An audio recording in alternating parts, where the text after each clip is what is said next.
Good morning. Morning. Morning. This is the Creative Reading Open Mic for our creative writing class 210. We had 5 students this year and they did a phenomenal job with all of their creations. I worked these guys hard. I think they walked into class thinking, oh, this is going to be an easy class, creative writing. And then they realized that I make them do a different genre every week and it's rough. But they did it. You will hear today that they're all polymaths. They're all good at all the different forms. So today you will hear poems, stories, dramas. I can't show you any graphic novels, but they also wrote a graphic novel apiece. Well, 4 out of 5. Hoping to get the 5th one by the end of term, but we won't say anything. I am going to read a poem to start, and then I'm going to introduce the first half of our readers. This is a poem of mine. It's called Why You Hate Poetry. You hate poetry because it doesn't speak like Tom Johnson down the street. You hate poetry because it keeps driving away as you try and jump inside the passenger seat. You hate poetry because, like the tornado of '97, it keeps breaking down your door and tearing up your wide, gray road leading nowhere. You want poetry to read like a spreadsheet, and instead it ties a sheet around its neck, spreads its arms, and flies.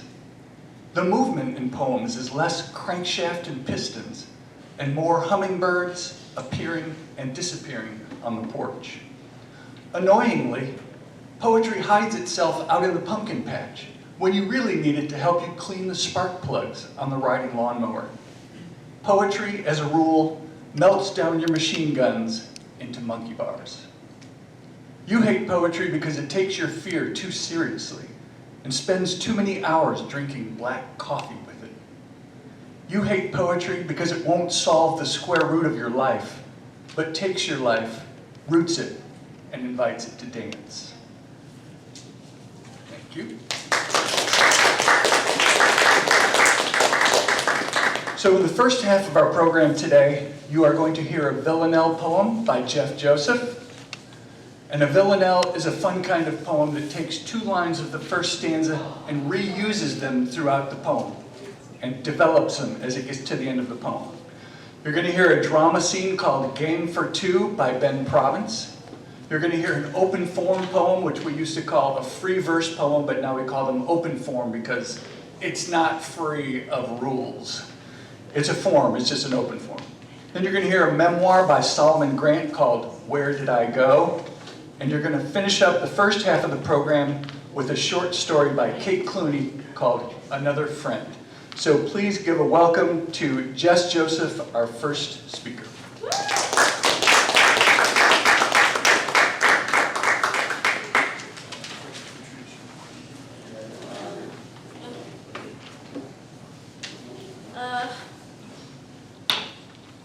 Hello, I'm Jess. My poem's called I'd Make a Terrible Duck. I wonder in awe to be a duck, allowing Tara's lifeblood to cascade, resilient and unfazed by the hectic rush of muck. Found in the pond that thunder never struck before, where you once sought shade, I wonder what it would have been like to be a duck. Would I find myself tangled and stuck? Would my fellow ducks have given me aid, unfazed, resilient, in the face of a frenzied rush of muck? If I were tangled and dragged under, that would really suck. To be clipped in the pond of the glade, where I spent my days, as I wonder now amazed to be a duck. Now I find myself wondering if I'd buck, squeal, squeak, and cluck, while drowning so near where I was laid, resilient and unfazed by a hectic rush of muck. Growing still, just my luck. As lights begin to fade, I wonder in awe to be a duck, resilient and unfazed by a hectic rush of muck. Sorry. Read the last stanza again. Now I find Now I find myself wondering if I buck, squeal, and cluck, while drowning so near where I was laid, resilient and unfazed by a hectic rush of muck. Growing still, just my luck. As lights begin to fade, I wonder in awe to be a duck, resilient and unfazed by the hectic rush of muck.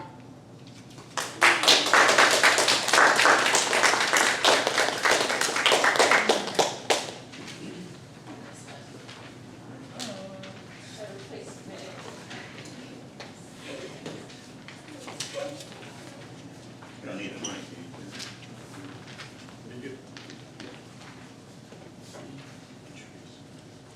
All right, so this is a short scene I wrote about, do you want me to give like the intro here? Yeah, Okay, so this is pretty much the scene and who the characters are.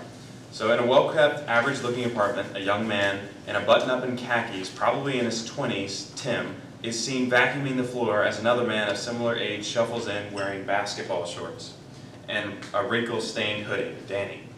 No dishes can be seen in the connected kitchen, and all of the pillows on the couch are in their correct places. That is until the disheveled-looking young man sits down on the couch. Tim turns off the vacuum cleaner. Good afternoon, Sleeping Beauty. It's only like 10 o'clock, man. Well, it's close enough. Anyways, how was work yesterday? Oh, you know, same old construction as always. Picks up the remote, turns on the TV. The office? Again? He turns the vacuum on. Could you not do that right now? I'm trying to watch. Tim turns the vacuum off. You've seen the whole show at least 10 times, Danny. Turns the vacuum back on. And it's my favorite show, and I want to relax. It's Saturday, dude. Can you turn off the vacuum for a bit?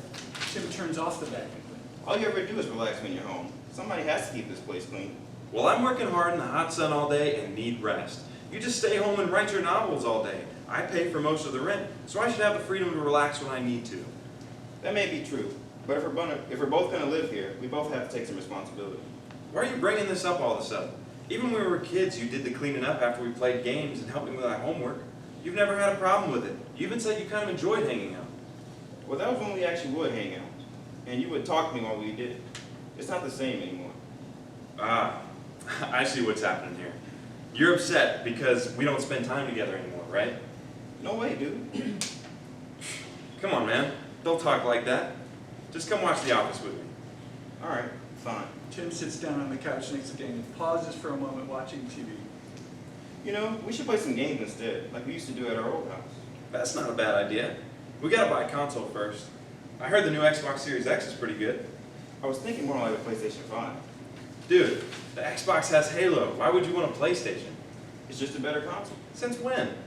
Since they started having better exclusive games. Spider-Man, God of War, Little Big Planet. Dude, it's always something with you, man. You always gotta go against what I say or do. Well, I'm usually right. If that isn't some of the cockiest crap I've ever heard out of you. You know, maybe it was a bad idea to move in with you. Tim gets up and stomps toward the door. Well, maybe it was. I'm tired of cleaning up after you. Take care of your own place. I don't want to live here anyway.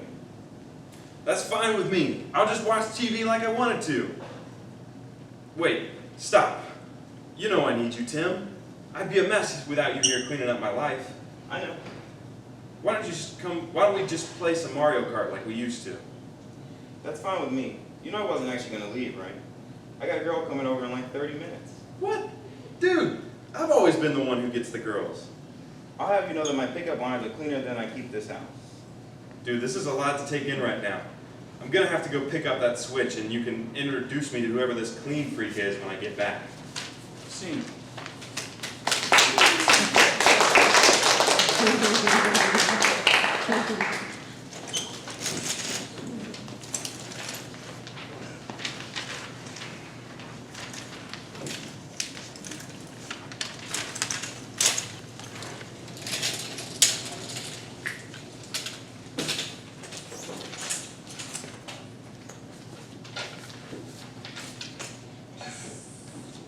Oh yeah.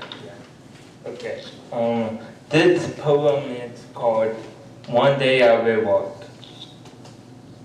One day I will walk, and I will feel normal. I pray to God every night, asking Him to help me walk. I do not feel like He answers me. All I get is less of for. In my past, I have said to myself, I wish I was dead. My youth group would go on trips, and everyone thought I could not go and would not let me. And I felt useless at the screen door in a summary. One day I will walk, and I will no longer have the I can't mentality. I might not even be considered handicapped anymore. I envision myself being able to run a aquatic field with my child. I will be able to walk in a house without the touch of a wall. There was a time when I thought there was no hope for me anymore. But I got closer with God and realized that I can't do anything. And now I try to become better every day.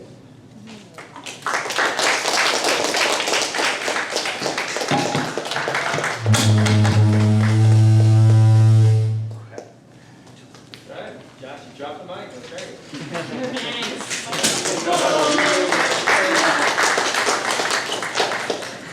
Does anyone know how to rebuild a microphone? Look it up on YouTube. So hard. It's okay, we can just project. Do it old theater style. Loud voice. Hello, hello. Is it coming through the speaker?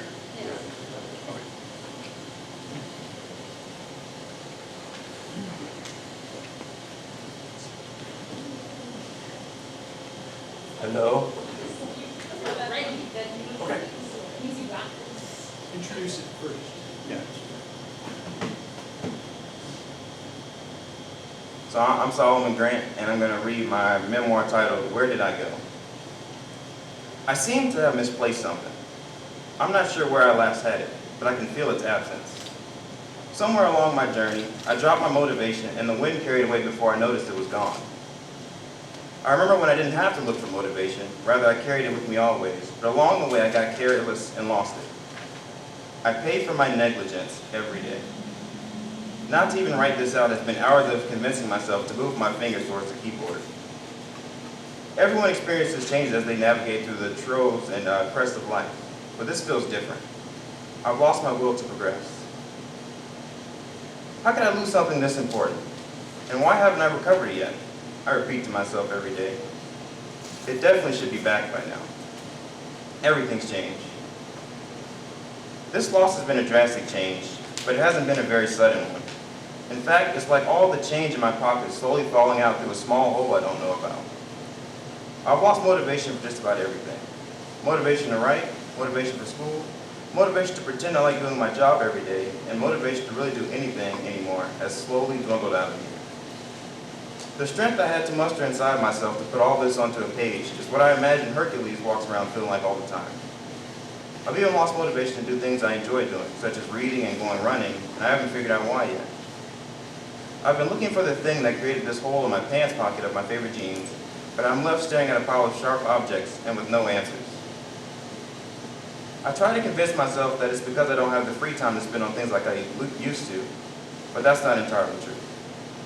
I find I have to actively convince myself to get stuff done, or to give a you-know-what about what goes on at work. Well, in actuality, I don't really care what goes on at work, but I used to be able to pretend I did pretty convincingly. I just can't anymore. I remember being filled with envy when I used to hear Kobe Bryant talk about his passion for basketball. Why don't I feel that way about anything? I would ask myself. He was willing to give everything he had to the game of basketball, and I'm sitting here having to force myself to put words on a page. But maybe we're just different. The drive he had may never be matched, but I used to be driven to get my stuff done.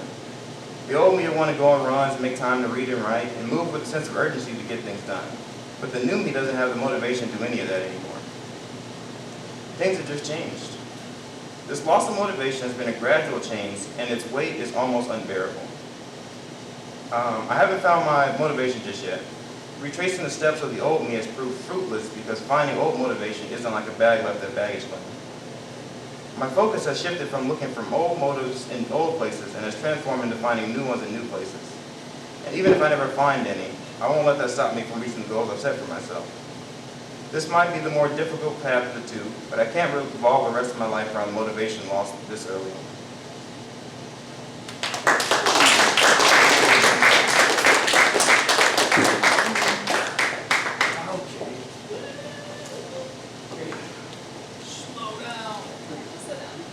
Hi, my name is Kate, and this is my short story titled Another Friend.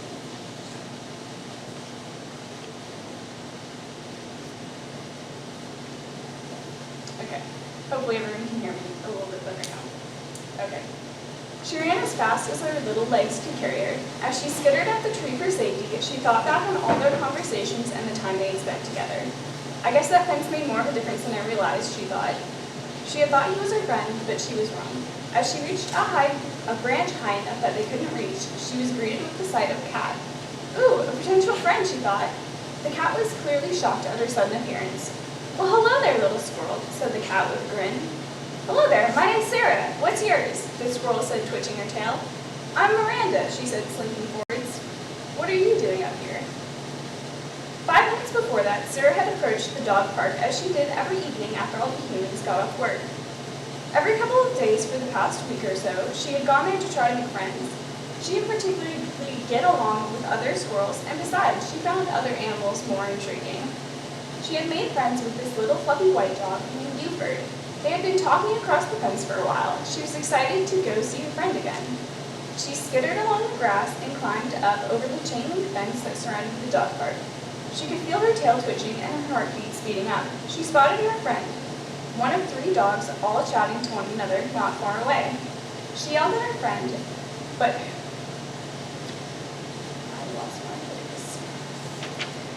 he couldn't hear her, so she decided to go in. After all, her and Buford were friends. As she approached this group, she reminded herself of her mantra, squirrels are friends, not shoe toys. The pack was made up of 3 dogs, a brown and black mean-looking one, Buford the small, fluffy white one, and the medium-sized, yellow, long-furred yellow one. Her friend had a shrill voice that she could hear when approaching. I don't know, but my human is starting to cheap out on the food. He used to give me the good stuff, but ever since that lady's been around, he's been getting the cheap kibble, said Buford. That's unfortunate, Buford. Shelley got me a big bone the other day. I think she called it a birthday bone. It was really good, said the long-furred yellow dog. Wow, well that's nice for you, buddy. But nobody likes to show off. Lighten up, Buford, said the scary-looking big dog. Shut up, Bosco, shrilled Buford as he looked over in Sarah's direction. I think I see a potential chew toy approaching. Sarah overheard this and immediately yelled, Wait, I'm not a shoe toy, I'm your friend. I don't think so, Pipsqueak. Never seen you before, Buford replied, who, by the way, couldn't have been much larger than Sarah, if any larger.